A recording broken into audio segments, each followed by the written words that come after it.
এই যে ফাইটে যায় কথাতে বললাম, আমাদের এক আপা ছিল, আহারে সংসদে গান গায়া তুল কালাম করছিল, কথা কর না কেন?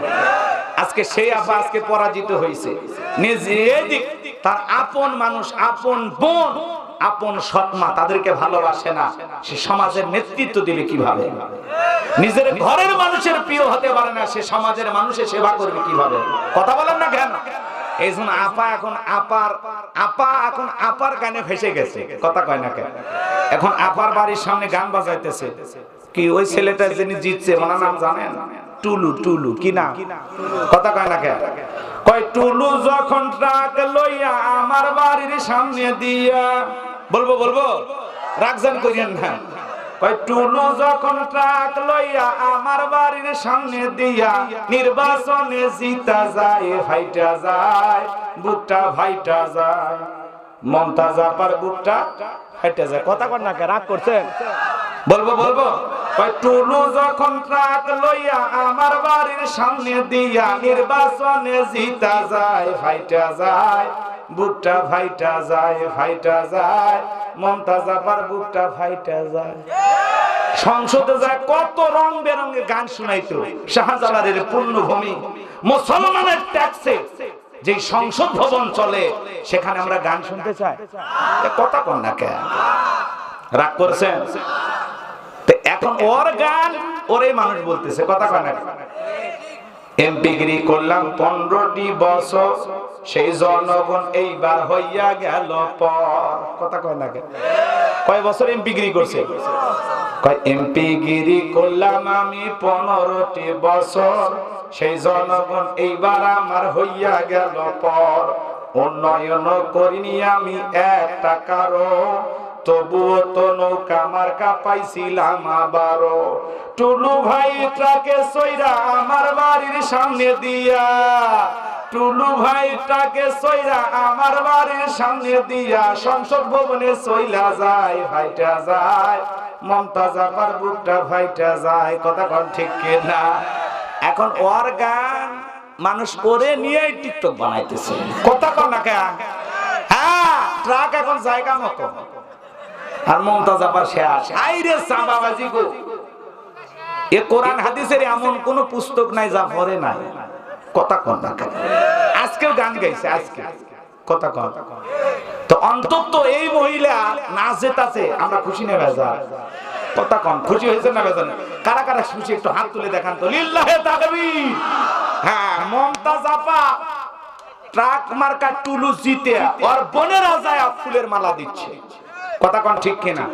মাত্র 6000 ভোটে মমতাজ আপা ফেল মারছে, শুধু খালি বোনের সাথে সম্পর্ক যদি ভালো থাকতো, এইবার চান্স পাইতো গান গাওয়া। কথা কন না কেন? রাগ করছেন? এখন মমতাজ আপা নির্বাচনে হাইরা কান্নাকাটি করতেছে, আমার মায়ের কবর, বাবার কবর, তারপর আমারও কবর হবে, আমি সারা জীবন আপনাদের জন্য কাজ করছি। কথা কয় না? আর জনগণ বলতেছে মমতাজ এমপি হওয়ার পরে গরিব মানুষকে দেখতে পাইতো না, টাইম দিত না। এবং তার আপন বোনেরা বলতেছে মমতাজ এমপি হওয়ার পর আমরা যে বোন, এই পরিচয় দিত না। অহংকারীকে আল্লাহ পছন্দ করে না। কথা বলেন ঠিক কিনা? একটু বেশি বাইরে গেছিল, এখন জায়গা মতো ঘুরে গেছে। কথা কন ঠিক কিনা? টুলু ট্রাক নিয়ে আগে যাক, আর মমতাজ এখন কান্দে, আর চোখের পানি ঝরা দরকার, ওর বার বেশি বাইরে গেছিল। কথা কন না কেন? পবিত্র সংসদ ভবনে যা গান গায়, ওর সাহস কত! ও যখন সংসদ ভবনে দাঁড়াইয়া গান গায়, প্রত্যেকটা গানের কলি মুসলমানের কলিজায় বুলেটের মতো আঘাত লাগে। কথা বলেন ঠিক কিনা? যেই সংসদ ভবনে জনগণের দুঃখ দুর্দশার কথা উঠবে, যেই সংসদ ভবনে মুসলমানের সুন্দর কিছু কথা উপস্থাপন করবে, এ দেশ কিভাবে এগিয়ে যাবে, সেই সংসদ ভবনে দাঁড়ায় গান গায়। জনগণের উন্নয়নের কথা ভুলে গেছে, এজন্য জনগণ ঠিক মতো দিচ্ছে। কথা কন ঠিক কিনা? মন খারাপ করেছেন মনে হয়, এজন্য মমতাজ আপার ঘুম নাই, চোখে পানি নিয়ে কান্নাকাটি করতেছে, অভিনয় করতেছে, আর বলতেছে আমি কি বসে থাকার মহিলা, আমি সেই মহিলা, সে পুরো বাংলাদেশ টেকনাফ থেকে তেতুলিয়া চুষে বেড়ানো মহিলা। কথা বোঝেন নাই? ও নিজে বলতেছে আমি মাঠে ঘাটে সব জায়গায় গান গাই, তো আগের জায়গায় ফিরে গেছে, ঘরের মেয়ে এবার ঘরে উঠছে গো। কথা কন না কেন? খুশি হয়েছে না বেজার হয়েছে? ভাই মুমতাজ হারাতে আমি যে কি খুশি হয়েছে আপনাদেরকে বুঝাতে পারবো না। কয়েকশো রাকাত নফল নামাজ পড়লেও এ খুশি ঠান্ডা হবে না। কথা কোন ঠিক কিনা? হ্যাঁ, এখন ওর নিজের বিরহের গান নিজে গায়। কথা কন, অন্তত সংসদ ভবনে আমরা গান শুনতে পাবো না। রাগ করেছেন মনে হয় বাজান গো, কষ্টে মনের মধ্যে নেবেন না। যে কথা বলতে চাচ্ছিলাম গুনাহগারের কথাগুলো একটু মনোযোগ দিয়ে শোনেন, সামনের দিকে যাই। যে কথা বলতে চাচ্ছিলাম একটু মনোযোগ দিয়ে শোনেন। আমার আল্লাহ রাব্বুল আলামিন বলেন ক্বাদ আফলাহাল মুমিনুন, অবশ্যই মুমিনেরা সফল হয়েছে। সফল হয়েছে তারা ঈমান এনেছে যারা। সফল হয়েছে কারা? ঈমান এনেছে যারা। ঈমানদার ছাড়া আল্লাহর কাছে সফল হওয়া যাবে? তার মানে কি ঈমান আছে যার, আল্লাহর কাছে দাম আছে তার। ঈমান নাই, আল্লাহর কাছে দাম নাই। তাহলে আমি একটু সহজ কথা বলবো, আপনারা একটু জবাব দিতে পারবেন। আমি বলবো সফল হয়েছে কারা, আপনারা বলবেন ঈমান এনেছে যারা। বলতে পারবেন না? বলেন সফল হয়েছে কারা? আল্লাহর কাছে দামি বান্দা কারা? বলবেন ঈমানদার বান্দা যারা। বলেন আল্লাহর কাছে দামি বান্দা কারা? ঈমানদার বান্দা যারা। আপনার চেহারা কালো হোক, পোশাক লম্বা হন, খাটো হন, কোনো সমস্যা নাই। আপনার ভিতরে ঈমান আছে, আল্লাহর কাছে দাম আছে। আল্লাহর কাছে যদি দামি হতে পারি, দুনিয়ার আর কারো কাছে দামি হওয়ার প্রয়োজন নাই। কথা কি ক্লিয়ার? এইবার ভালো বাজান গো আমার মনোযোগ দিয়ে শুনেন যে কথাটা বলতে চাচ্ছিলাম। আল্লাহ বলেন ক্বাদ আফলাহাল মুমিনুন, অবশ্যই মুমিনেরা সফল হয়েছে। অলরেডি মুমিনেরা সফল হয়েছে। সফল হয়েছে তারা ঈমান এনেছে যারা। আল্লাহর কাছে সফল হতে পারবে তারা, ঈমান আনবে যারা। এখন ভালো করে বোঝেন, মুমিন জীবনের সবচেয়ে গুরুত্বপূর্ণ ইবাদত। মুমিন হওয়ার পরে, ঈমান আনার পরে মুসলমানদের জন্য সবচেয়ে দামি ইবাদতের নাম কি? রাগ করছেন? আপনাদের এলাকায় একটা অমুসলিম, সে যদি জোহরের নামাজের পূর্বে ঈমান গ্রহণ করে, ওই ব্যক্তির উপরে জোহরের নামাজ পড়া কি? আরো জোরে। একজন ব্যক্তি আসরের নামাজের পূর্বে ঈমান গ্রহণ করলো, ওই ব্যক্তির উপরে আসরের নামাজ পড়া কি? ফরজ। ভালো করে বোঝেন। এইজন্য বাজান গো আমার, মুমিন বান্দাদের 7টা বৈশিষ্ট্য, 7টা গুণাবলী নিয়ে যখন আল্লাহ তাআলা আলোচনা শুরু করলেন, আমার আল্লাহ রাব্বুল আলামিন 1 নাম্বার সালাত দিয়ে শুরু করলেন। আমার আল্লাহ বলেন আল্লাযীনা হুম ফি সালাতিহিম খাশিউন। আমার আল্লাহ রাব্বুল আলামিন বলেন মুমিন বান্দার 1 নাম্বার গুণাবলী আলোচনা শুরু হয়ে গেল। আমার আল্লাহ রাব্বুল আলামিন বলেন আল্লাযীনা হুম ফি সালাতিহিম খাশিউন, যারা নিজেদের সালাত বিনয়ের সহিত, নম্রতার সহিত, খুশু ভাব নিয়ে, আল্লাহর ভয় নিয়ে আদায় করে। আপনি আমি সালাত আদায় করব, অন্তরে ভয় থাকতে হবে কার? ভালো করে বোঝেন, বিনয়ের সহিত, নম্রতার সহিত, আল্লাহর ভয় নিয়ে সালাত আদায় করতে হবে। আপনি আমি যখন নামাজের মধ্যে দাঁড়িয়ে যাব, অন্তরের ভিতরে সুচিন্তা, দুশ্চিন্তা, বিবির কথা, সন্তানের কথা, ব্যবসা বাণিজ্যের কথা, রাজনীতির কথা, দুনিয়াবি সব চিন্তা ভাবনা মসজিদের বাইরে রাইখা টেনশন মুক্ত নিয়া, টেনশন মুক্ত হৃদয় নিয়া, একমাত্র আল্লাহর ভয় নিয়ে মসজিদে যাইতে হবে। একমাত্র আল্লাহর ভয় নিয়ে সালাত আদায় করার জন্য দাঁড়াইতে হবে। কথা বলেন ঠিক কি না? তাহলে আপনি আমি যখন মসজিদে নামাজের জন্য দাঁড়িয়ে যাব, অন্তরের ভিতরে দুনিয়াবি কোনো চিন্তা ভাবনা রাখা। কথা বলেন, দুনিয়াবি কোনো চিন্তা ভাবনা, সব চিন্তা ভাবনা মসজিদের বাইরে রেখে একটা টেনশন মুক্ত হৃদয় নিয়ে, আল্লাহর ভয় নিয়ে সালাতে দাঁড়াইতে হবে। কিভাবে সালাত আদায় করব? নামাজের মতো হওয়া লাগবে। আপনি আমি যখন মসজিদে দাঁড়াবো, অন্তরে ভয় থাকবে কার? ইয়া আইয়ুহাল্লাযীনা আমানুত্তাকুল্লাহ, হে ঈমানদারগণ আমি আল্লাহকে ভয় করো। হাক্কা তুকাতিহি, ভয় করার মতো ভয় করো। কিভাবে সালাত আদায় করব? বিশ্বনবী কিভাবে সালাত আদায় করেছেন? আম্মা জান আয়েশা রাদিয়াল্লাহু তাআলা আনহা বলেন, নবীজি এত লম্বা সময় নামাজের মধ্যে দাঁড়িয়ে থাকতেন। দাঁড়িয়ে থাকতে থাকতে বিশ্বনবীর পবিত্র পা মোবারক ফুলে উঠত। সুবহানাল্লাহ। আমার ভাইরা, আম্মা জান আয়েশা আরো ডেকে বলেন, নবীজি এত লম্বা সময় রুকু করতেন, সিজদা করতেন। মাঝে মাঝে মনে হয় নবীজি আর কোনদিন রুকু থেকে, সিজদা থেকে মাথা উঠাবেন না। আম্মা জান আয়েশা আরো ডেকে বলেন, একদিন রাতের বেলায় দেখি নবীজি সিজদা দিয়ে এত কান্না করতেছেন, কাঁদতে কাঁদতে বিছানাটা ভিজে গেছে। আমি মনে করলাম পানি পড়ে ভিজে গেছে, কিন্তু না, তাকায় দেখি নবীজি এত কান্না করেছেন, নবীজির চোখের পানি দিয়ে বিছানাটা পর্যন্ত ভিজে গেছে। নবীজি যখন সিজদা থেকে মাথা উঠাইলেন, আম্মা জান আয়েশা ডেকে বলেন নবী গো এত কান্না আপনি কেন করলেন, কি হয়েছে আপনার? বিশ্ব নবী ডেকে বলেন আয়েশা আমি তো আমার জন্য কাঁদি নাই, আমি কাঁদি আমার গুনাহগার উম্মতের জন্য।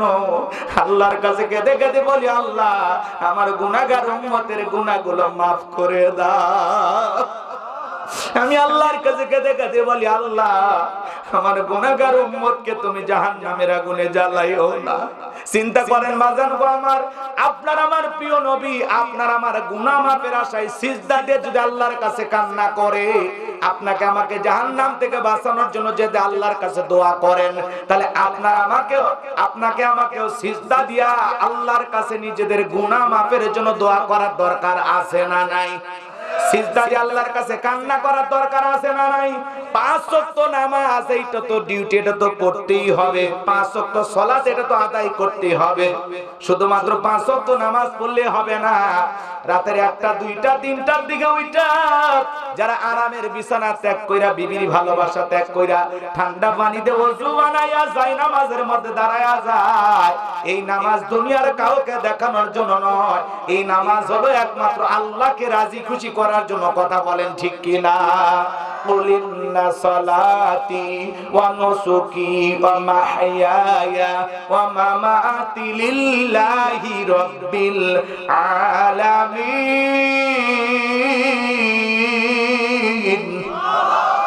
নবীজি আপনি বলেন আমার নামাজ, আমার কুরবানি, আমার জীবন, আমার মরণ লিল্লাহি রাব্বিল আলামিন, আসমান জমিনের প্রতিপালকের জন্য। মুমিন জীবনের ইবাদত হবে একমাত্র কাকে খুশি করার জন্য। রাতের 1টা 2টা 3টার দিকে ওইটা সিজদায় দাঁড়াতে হবে আল্লাহকে সিজদা দেওয়ার জন্য।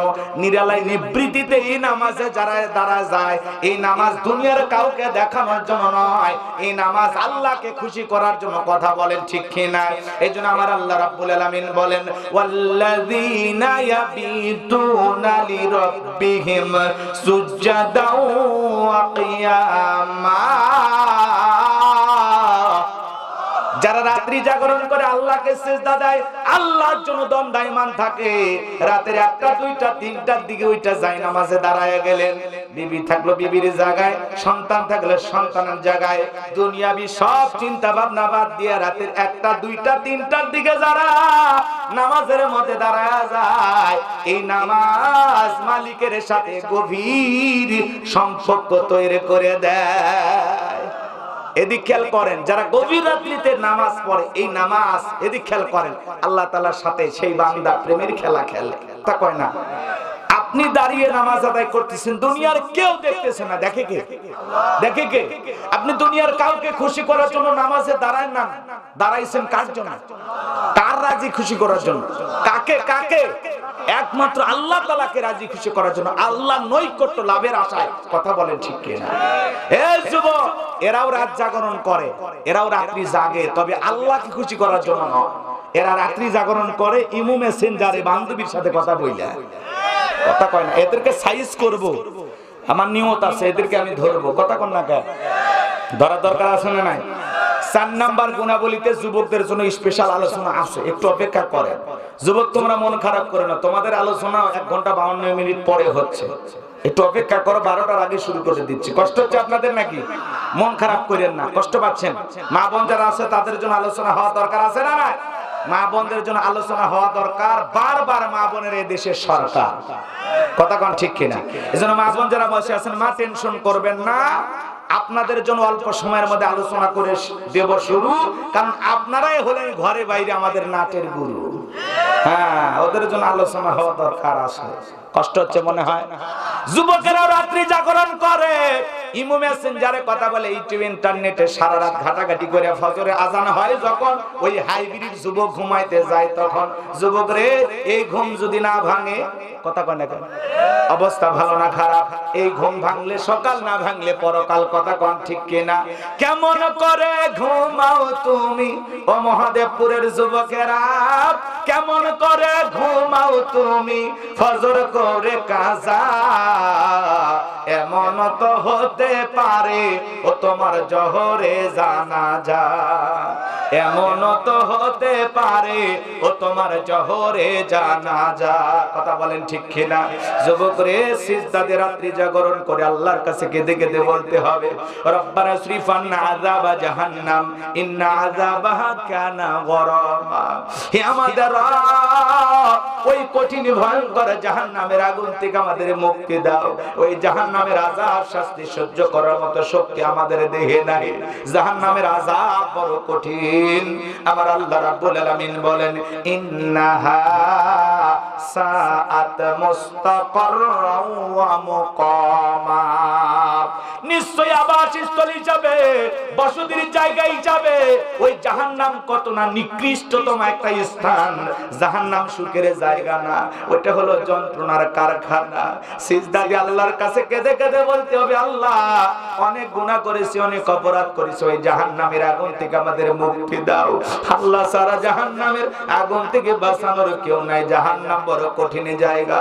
কোরআনুল কারীমের সূরা নাবার ভিতরে আল্লাহ পাক জানায়া দিলেন, ইন্না জাহান্নামা কানাত মিরসাদা লিত্তাগিনা মাআবা লাবিসিনা ফিহা আহকাবা লা ইয়াযুকুনা ফিহা বারদান ওয়ালা শারাবা ইল্লা হামিমান ওয়া গাসসাকা। আমার আল্লাহ রাব্বুল আলামিন বলেন, ইন্না জাহান্নামা কানাত মিরসাদা, নিশ্চয় জাহান্নাম ওত পেতে রয়েছে ফুলসিরাতের কিনারায়। অপরাধী ধরার জন্য যেমন ফাঁদ পাতা হয়, শিকারী ধরার জন্য যেমন ফাঁদ পাতা হয়, ফুলসিরাতের কিনারায় জাহান্নাম ওত পেতে রয়েছে। ওই পথ পাড়ি দিবে যারা ভাগ্যবান, তারা নিচে পড়বে যারা যন্ত্রণার সাগরে হাবুডুবু খাবে তারা। এ বাজান গো আমার, ওই ফুলসিরাতের কিনারায় জাহান্নাম ওত পেতে রয়েছে। এই জাহান্নাম হলো আল্লাহর অবাধ্য অপরাধী বান্দাদের থাকার আবাসস্থল। এখানে তারা যুগের পর যুগ বসবাস করবে। একজন মানুষ কত লক্ষ বছর, কত কোটি বছর জাহান্নামে থাকবে, এর সঠিক এলেম আর জ্ঞান আছে কার কাছে? ওই জাহান্নামের আগুনে মানুষ জ্বলতে জ্বলতে পুড়তে পুড়তে হাজার বছর কেটে যাবে। চিৎকার মেরে ডেকে বলো, জাহান্নামের মালিক ফেরেশতা, আমাদের আযাব একটু কমায়া দাও। 1000 বছর পরে মালিক ফেরেশতা জবাব দিয়ে বলবে, চুপচাপ আযাব সহ্য করো। এতটুকু কথা বলবেন 1000 বছর পর। এরা তখন চিন্তা করবে, ফেরেশতাকে বলে হবে না, আল্লাহকে ডাক দেবে। 1000 বছর চিৎকার মেরে থাকতে, চিৎকার মেরে ডাকবে আল্লাহ তাআলাকে। 1000 বছর পরে আমার আল্লাহ জবাব দিয়ে বলবে, বান্দারে কোনো কথা হবে না, আমার হুকুম মানো নাই, চুপচাপ আযাব সহ্য করো, তোদের আওয়াজ আমি আজকে শুনতে চাই না। আমার মালিক যদি এই কথা বলে দেয়, আপনার আমার বাঁচার কিন্তু কোনো উপায় নেই। এ বাঁচান গো আমার, হাজার হাজার বছর জাহান্নামের আগুনে জ্বলতে জ্বলতে পুড়তে পুড়তে দুনিয়ার আগুনের চাইতে জাহান্নামের আগুনের পাওয়ার হলো 70 গুণ বেশি। এই যে কয়েকদিন আগে ট্রেনের মধ্যে আগুন লাগলো রে বাজার, পুরো পৃথিবীর মানুষ মিডিয়াতে ছবিটা দেখেছেন। লোকটা চিৎকার মেরে বলেছে, আমার বউরে বাঁচাও, আমার স্ত্রীকে বাঁচাও, আমার সন্তানকে বাঁচাও। লোকটা যখন চোখের সামনে তাকায় দেখে বউ মারা গেছে, সন্তান মারা গেছে, লোকটা চিন্তা করলো বউ বেঁচে নাই, সন্তান বেঁচে নাই, আমি বেঁচে থেকে কি করব? ট্রেনের জানালা দিয়া হাত দুটো বাড়ায় আছে, ছবিটা সারা দুনিয়ার মানুষ দেখেছে গো। যারা এই ঘটনা ঘটিয়েছে এরা মানুষ না, এরা মানুষ না। আল্লাহ রাব্বুল আলামিন পবিত্র কোরআনুল কারীমের ভিতরে বলেছেন যে মানুষের মধ্যে একজন নিরপরাধ মানুষকে হত্যা করলো, সে যেন তামাম পৃথিবীর মানুষকে হত্যা করলো। যে একজন মানুষ নিরপরাধ মানুষকে বাঁচায়া দিল, সে যেন তামাম পৃথিবীর মানুষকে বাঁচায়া দিল। যারা টেনে আগুন লাগায় রাজনীতি করো, যারা মানুষের জানমান নিয়ে খেলা করো, তোমাদের রাজনীতির জায়গায় রাজনীতি থাকে, নেতৃত্বের জায়গায় নেতৃত্ব থাকে, সাধারণ মানুষ বলি হয়ে যায়, সাধারণ মানুষ তোমাদের রাজনীতির আগুনে পুড়ে জ্বলে শেষ হয়ে যায়। কথা বলেন ঠিক কিনা? এটার নাম রাজনীতি না, এটার নাম রাজনীতি না। যারা এইটা করেছো মনে রাখবা, মনে রাখবা, দুনিয়ার জমিনে পার পাইতে পারো। কে দোষ করেছে আমরা জানি না, কোন দল করেছে আমরা এটাও জানতে চাই না। বিচার দুনিয়ার আদালতে না হইলে আল্লাহর আদালতে বিচার কিন্তু হবে। কথা বলেন ঠিক কিনা? এই নির্মম মৃত্যু যারা ঘটিয়েছো, ট্রেনের ভিতরে আগুন লাগাও, বাসের ভিতরে আগুন লাগাও, বিভিন্ন জায়গায় আগুন লাগায়া নিরপরাধ মানুষকে যারা জ্বালিয়ে পুড়িয়ে মেরেছো, মনে রাখবা, মনে রাখবা, মনে রাখবা, দুনিয়া শেষ নয়, পরকাল নামের আরেকটা জীবন আছে। বিচার কিন্তু আল্লাহর আদালতে হবে। সেদিন কে লাগাইছে, কারা লাগাইছে, কেমনে লাগাইছে, কেন লাগাইছে, তা জাতির সামনে পরিষ্কার হবে। কথা বলেন ঠিক কিনা? আর একজন আবার এসে বলে আমি কোরআন ছুঁয়ে বলতেছি। ও কোরআন ছুঁয়ে কি যে শপথ করলো, আমি পুরো ভিডিওটা দেখলাম, কিন্তু মাথার ভিতরে কিছুই ঢুকলো না। কথা কথা এত বড় আল্লাহর ওলি কোরআন ছুঁয়ে শপথ করে বলতেছে, এই আল্লাহর ওলি ছিল কোথায়? কথা কন না কেন? একে আসলে আল্লাহর ওলি না ফাঁকা বলি? জাতির মানুষ কিছুই বুঝতেছে না। কিন্তু মনে রাখবা, মনে রাখবা, দুনিয়ায় শেষ নয়, পরকাল নামের জীবন আছে। দুনিয়ার আদালতে পার পাইবা, আল্লাহর আদালতে পার পাওয়ার কোনো সুযোগ নাই। কথা বলেন ঠিক কিনা?